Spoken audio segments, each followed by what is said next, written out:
This is a podcast where a real medical professional and me, an absolutely unqualified amateur, discuss fake medical emergencies. Obviously, this podcast is no substitute for actual medical advice. If you think you're having a medical emergency, please seek out real medical attention.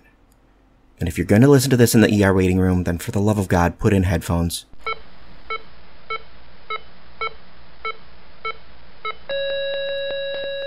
Hi, this is Jackson Vane.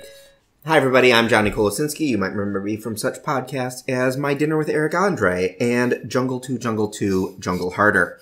This week, we're going to be discussing a lovely movie called Face Off. If you want to learn more about this podcast, you can find us on Twitter at HiEverybodyMD, on Facebook at HiEverybodyMD, and on Instagram at HiEverybodyMD.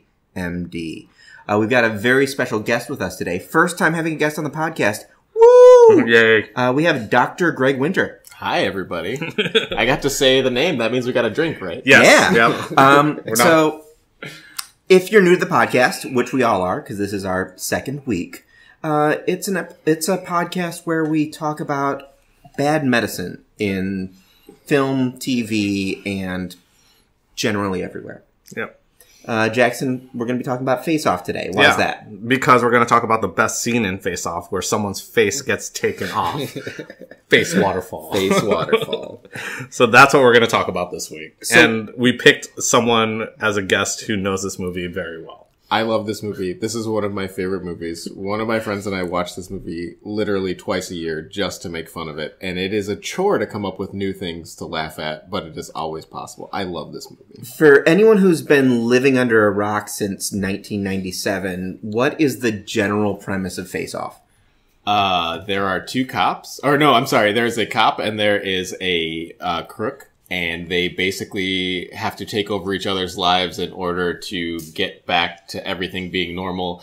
It makes no sense. It's John Woo. There's doves. There's guns. It's amazing. You should watch it immediately if you've never seen it. That's all I can say. Watch it immediately. And so, when you think of Face Off from a medical perspective, what's the first thing you think of? Amazing.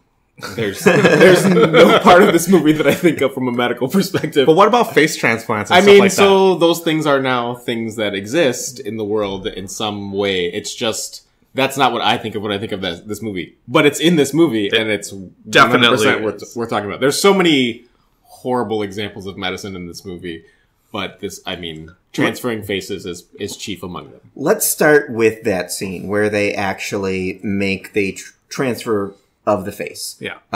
It will try to find a clip to link to in the show notes. But they use lasers to cut his face, which is probably not the desired tool to use that. Because there'll be a lot of burning, and that would leave a lot of scarring, and this is the fastest recovery I've ever seen. But they did explain how the scarring doesn't matter. They could get rid of the scarring. True. They really, through more Star lasers. Trek explained it away in one sentence. But it's perfect. But in real life, would you expect a recovery this quickly? This would be definitely a scalpel procedure, and it would be a lot of recovery, and it would be super painful.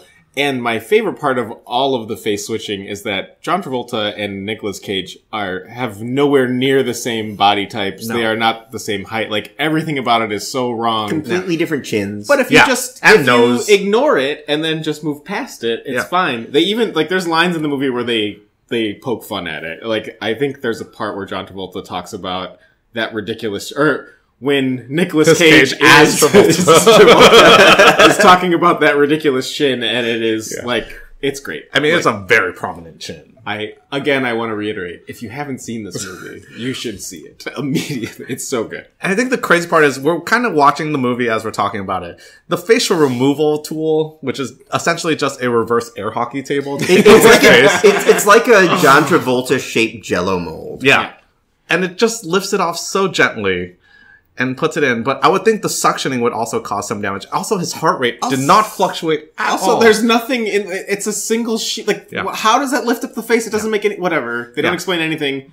But I think also, if you're going to do a surgery this significant, you kind of need to help him breathe. I would say that is the thing that's missing. No one has an IV in their body. Nobody has a breathing tube. There's a heart sensors. Right, but they've got two of them, and I've learned that that's important. If you have a cell phone, you can get a program that shines turns your flashlight on. You can put that on your fingertip, and it will read your heart rate. That's the only thing they're showing you. That's not enough to keep someone asleep during surgery. Yeah. Also, I think it's really nice that they're cutting someone's hair in a sterile field. Yeah, out of curiosity, how often do you have the barber show up in the operation So here's room? the thing. We do shave people for certain surgeries, but not that nice of a, haircuts. Definitely not. I feel like that's the type of styling that would happen after the faces have been switched. Mm-hmm. But, poetic. They're on a budget. They've got time crunch. They've got a budget. It's, government work. Yeah. I also think it's kind of nice that they kept in mind their cyclosporin levels, which is like an immunosuppressant. I never noticed that. Why are they keeping track of the levels of an immunosuppressant during a horrible surgery? It's not a thing that is not a thing we can do. Trackable thing that happens. No, but they're keeping track of how well they're keeping him immune suppressed.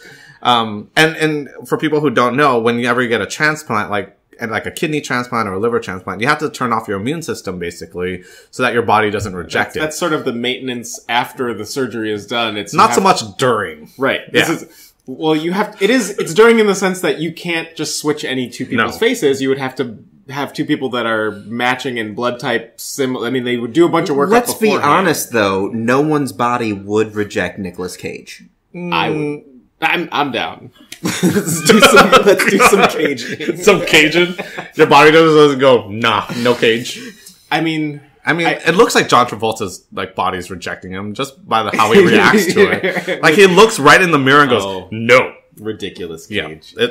He's already got crazy face. The thought, this is beautiful. The guy that killed his son, and he wakes up with his face, and I think he does a pretty good this is the right reaction. It's possibly the best thing I've ever seen John Travolta do. But why is this his reaction when he knows that he's going to look like Nicolas Cage? Right, exactly. What did you think was going to happen when they said we're going to make you look exactly like him? It's going to be Travolta Cage. Just a minor mix. Moving forward in the movie, he eventually gets not just Nicolas Cage's face, but his voice through a microchip. Is that feasible? This is Mission Impossible technology. Yeah.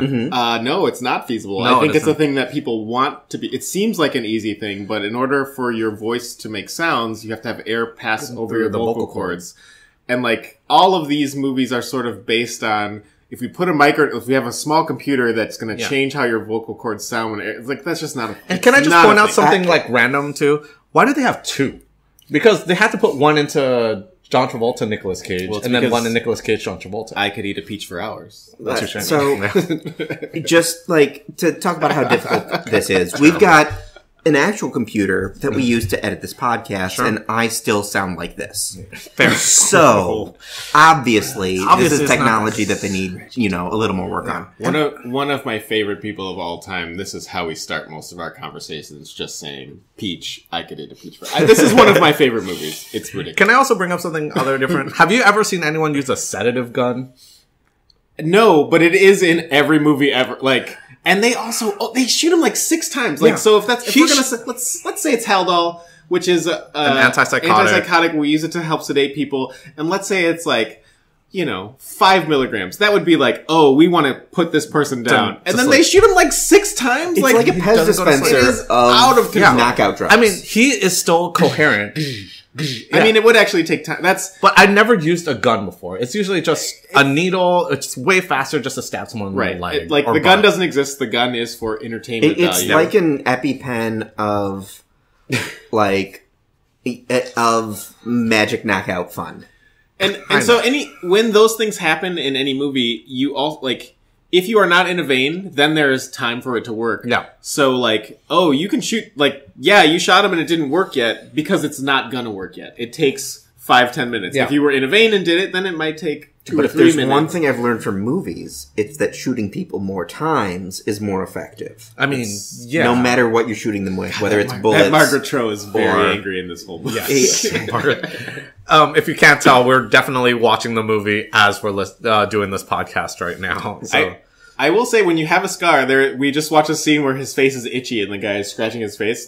Part of healing is you feel itchy. That's why when you have a big scar or whatever. And I don't work with adults often, but would you say the best way to reattach nerves is by rubbing the face on top of the mask? Specifically having your boss do it. Yes.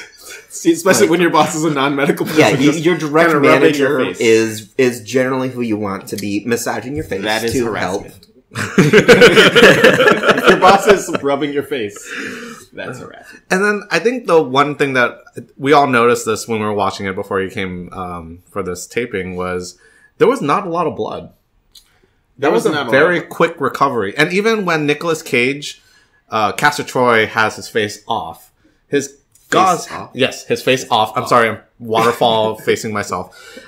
He does not have a lot of blood on the gauze on his face. No, and he just has a tiny tube that may or may not have any oxygen and running through it. That's no a breathing big, assistance. I think that's a... He's supposedly in a coma. Yeah, We really glossed over the surgical part of it. I mean, there is a point where someone puts out a cigarette on his arm and there's no reaction, which means he has some sort of paralytic, or he's brain dead. Brain right? dead, yeah. And if you're brain dead, then you need... Wait, I want to go back. Okay. That's generally a test you use, right? Yes. That's. I call the neurologist. They hook them up to EEGs, and we smoke a cigarette in the ICU, and we put it out on their chest. And if they don't flinch, we call them brain dead and call the coroner. And not many dominatrixes work in the ER, but some. Well, it's an ICU problem, not an ER problem. Dominatrixes are into long-term health. Not usually into smoking. They're more whips and chains. They got to make sure their patients last. Or their I've said clients. too much. I've said too much. Yep. It's just like Comic-Con all over again. So you don't generally put out cigarettes on your patients, no matter whether they're in a medically induced coma or just, the regular type. But so they're trying to show like, oh, he's really out of it. He's paralyzed, blah, blah, blah. And so like those things do happen. You can be injured enough where that happens. But if you are that injured, it also means you need respiratory support. Yeah. You need other biologic support. So you need a central line, which is like a thick line going into your venous. Yeah. Alternatively, could you just have your face wrapped in gauze? No. Alternatively, you could have a nasal cannula, which is what they have in that. But the nasal cannula is not going to help him breathe. You're probably going to need something. I think there was gauze between it, over his nostrils. So the only place that was exposed on his face were just his nostrils, where they snuck in the nasal cannula that was very loose. So there's no way that he can breathe properly. But also, if you have someone that's that sedated, that they're in a coma, that you can put a cigarette on, they're not breathing well. Right. So the best place to cover up their face is their mouth. Mm-hmm. So that they can't breathe anymore. Make sure that you can only... I don't know why they kept him alive. They should have just killed him. But right. There's no reason to keep him alive. No. That's the other thing. There's no reason to keep him alive. I mean, ethically, as doctors, that sounds horrible, but there's no reason he should be alive. Right. And also, if make sure that he's transferring dead. faces. Yeah. Ethically, if they're transferring faces without telling anyone in their immediate families. What would you... I assume that there are occasionally medical ethics boards. I've seen Scrubs. That's more than enough. Medical ethics boards that bring up weird stuff happens at work. Yes. So that's be something issue? Greg would know a lot about. So I do hospice and palliative care, which is end-of-life care, and oftentimes there are situations where family is not in agreement with sort of medical reality of the situation. Family wants to do more than what medicine thinks is appropriate. And so then it becomes an ethical case, and every hospital has an ethics board, and every hospital has people on this committee that review these kind of difficult cases. And it is always very interesting, and there's always never any conclusion, because like ethics are a thing that people debate about, and it is different based on whatever day is happening, whoever's involved in the... It's whatever your morals are compared to someone else's morals. There's no right or wrong answer. It's like, an ethical thing that we debated. And so it becomes very difficult to come up with the ethics board met and they decided we're going to do this. It's more like the ethics board met and was like, yeah, you're right. That's a difficult case. And if you can if you want to listen into the ethics board, it's great. Like, do it. But then you'll realize, there's no right answers to any of this stuff. Unless, hear me out here, the government wants to take someone's face off. This is less the government and more a small branch of the... I feel like this police force is only dedicated to Castor Troy. It is only about Castor Troy. But also, I want to sit on that ethics board. I would hear it too. It's like, I think, you know what? Let's take that guy's face off. Sounds like a great idea. I mean, those are all just ridiculous things. Like, I'm sure we'll never cross into that. But like, even when they did the face transplant, they 2020 discussed a lot more with all that stuff.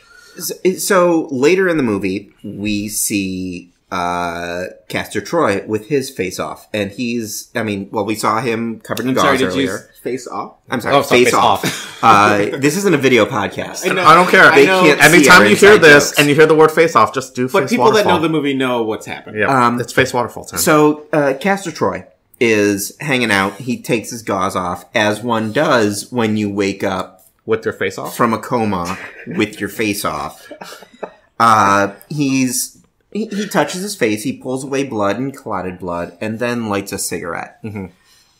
Cigarettes are the worst thing you can do for healing of wounds. Like, if you want your scars to not heal well, continue smoking. Okay. But also, how does he smoke without lips? I mean, you could still smoke without lips. It's just real awkward. It would be a very wet cigarette. It would be To be fair, that is already a wet cigarette. It's covered in blood. It's 1997, so I'm gonna say he'll probably find a cigarette in the hospital. Also, what did they use to sedate him? Because he has no IV in. Like, they Maybe just it let was him recover and nitrous just coast oxide. through. Maybe it was whippets like we went over that. Yeah, We went over that in If episode you 2. listen to our episode about Shooter, that would be the one. He used a lot of whippets. And then woke up 20 this minutes later. this movie does it totally right. Like, if they would have showed any of this, it would have been not believable at all. And by not showing any of this, it's like, oh yeah, maybe they did take his face off. So how did he not bleed out? Wait, do you have veins in your face? Your face actually has a lot of vascularity. Yeah, that's like when you cut your face, that is a very scary thing because it always, like, there's so much blood.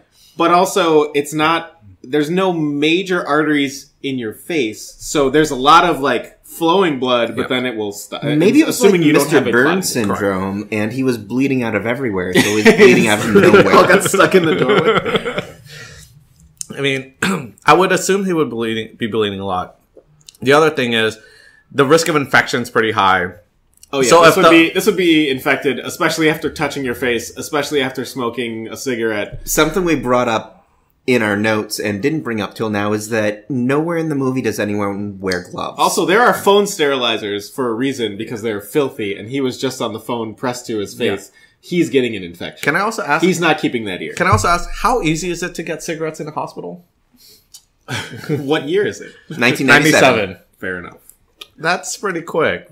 I mean, he's definitely... There's no one else in that entire hospital, and he's smoking a cigarette. That's true. Like, unless it's his pack of cigarettes. If there's one thing I've learned from doing this podcast for 4 episodes now, it's that there's no one in hospitals ever. That's true. Yeah. That's true. Generally, they have a staff of 4, No. and 2 of them are janitors. And everyone knows how to do every single thing. Yeah.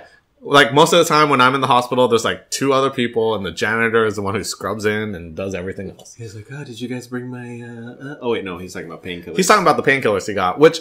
I would say if you were in the hospital with a bunch of other painkillers, I would not go for the pills because that would take too long. I would go for the other stuff that you can inject. I'm sorry. So that's the shot where you see His face Not off. quite Nicolas Edward Cage's Green. like face off from the side, and it's just like that. They did that in a brilliant. Oh, it's even better. Like Yeah, again, we'll have a never clip in the seen- show notes. It looks like he's It's kind just like- of wearing pizza sauce. But it's like never seeing it fully in focus and also seeing it from like weird angles where you wouldn't normally see it. It's just like, oh, it works and it shouldn't work. Like, this is the dumbest premise of any movie ever. I can't explain it more. And I watch this movie twice a year. I love this movie. All right, I'm going to move into what I find the most fun part of the episode, which is...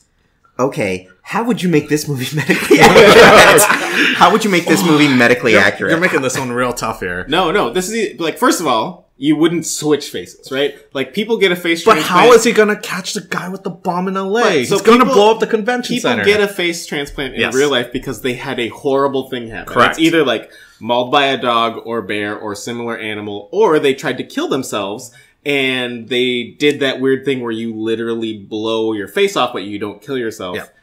And so like like that our is face in Preacher. right, Correct. exactly. So that would have to be like so the whole premise would have to be different because you wouldn't just switch faces.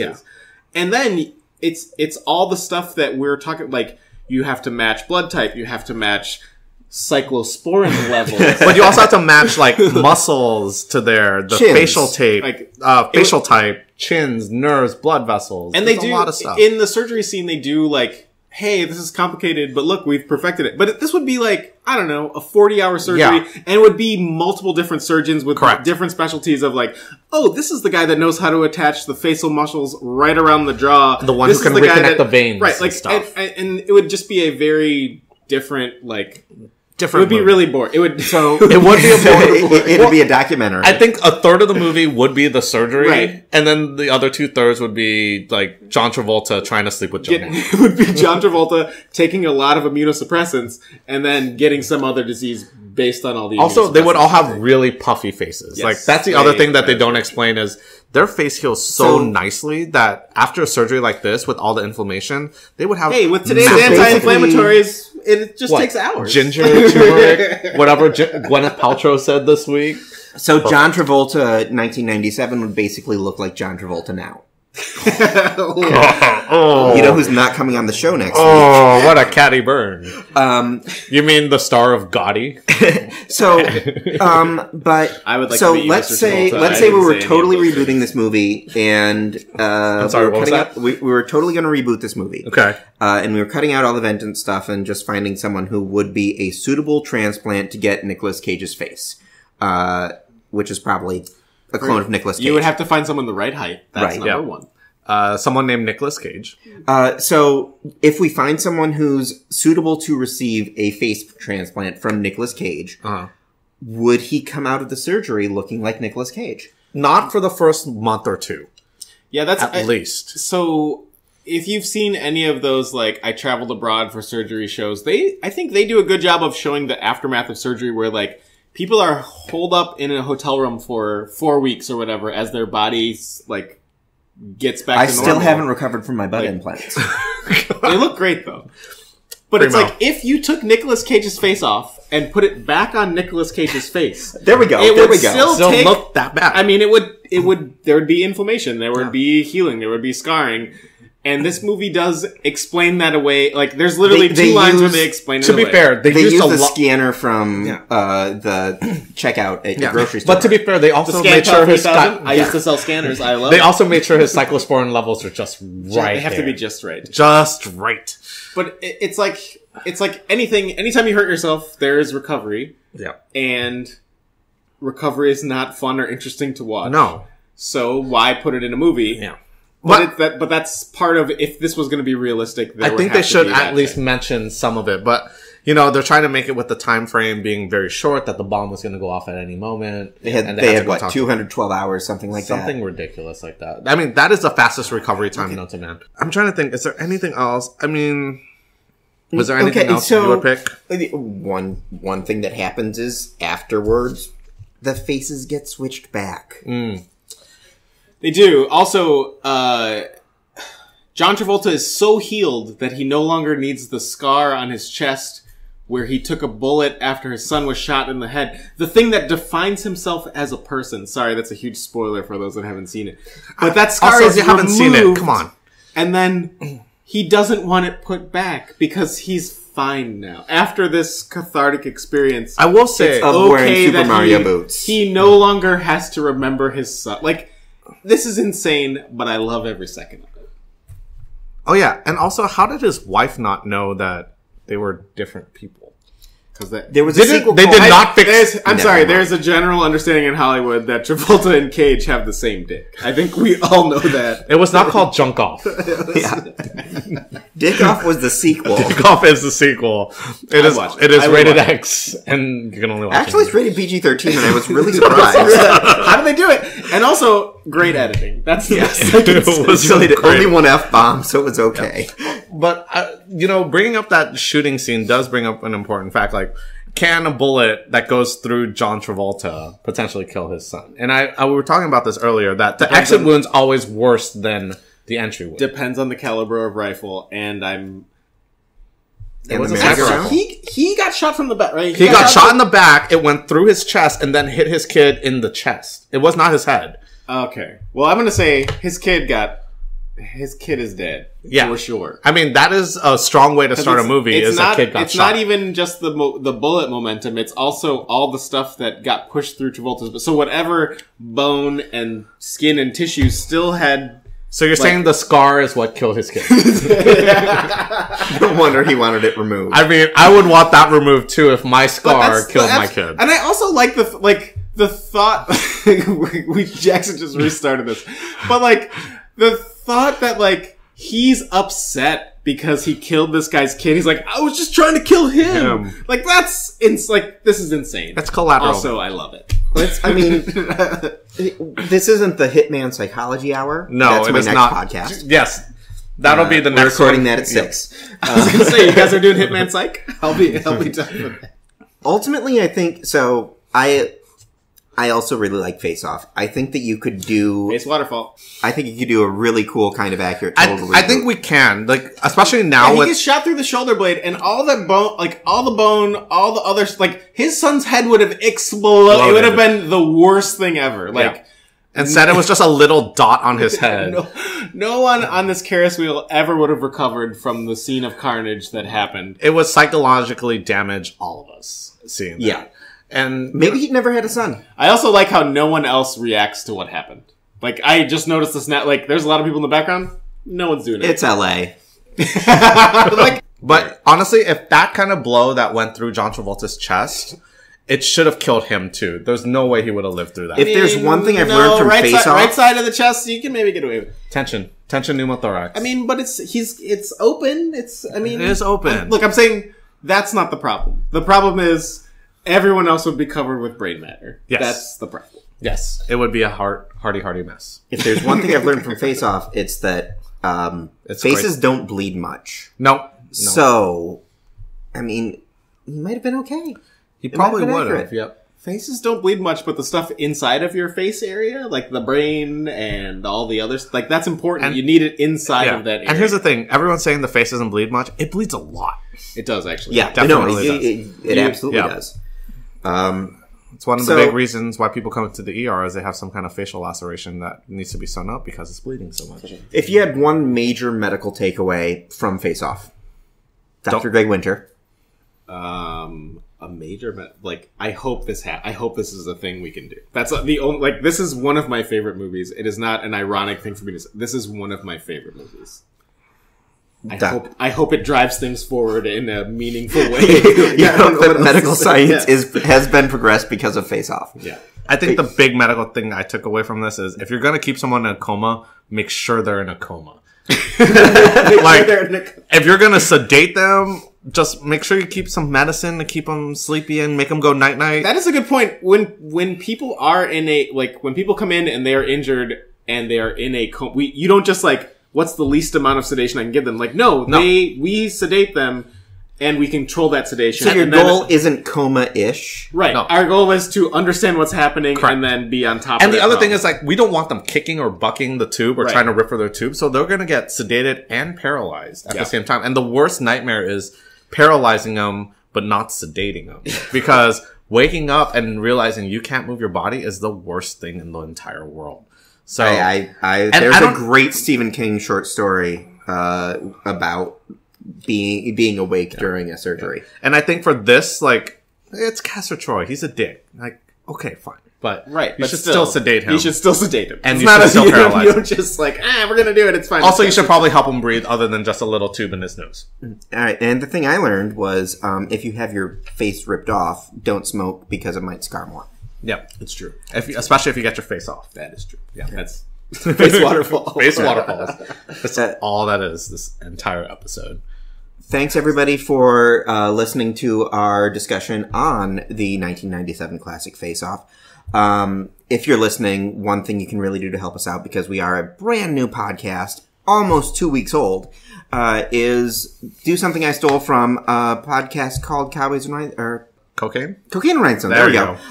Which is tell one person about it. If you like this, if you had fun, tell one person. If you're listening to this you guys have Cocaine and Rhinestones? It's a great it's seriously good. It's a country music history podcast. It's really good. It's a lot of cocaine and rhinestones. Tell one person about it and help spread the word.